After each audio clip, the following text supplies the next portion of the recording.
आज मिथिला में बाजे बधैया है। देखु दुल्हा देखु पहुना नवल रघुरैया है। आज मिथिला में बाजे बधैया है। आज मिथिला में बाजे बधैया है।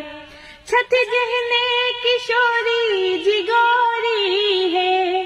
छठ जहने किशोरी जिगोरी है। बिद तेहने लगा देलन जोड़ी है। बिद तेहने लगा देलन जोड़ी है। भेली गद गद भेली गद गद सुनैना मैया है।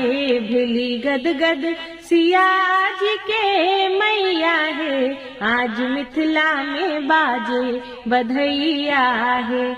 आज मिथिला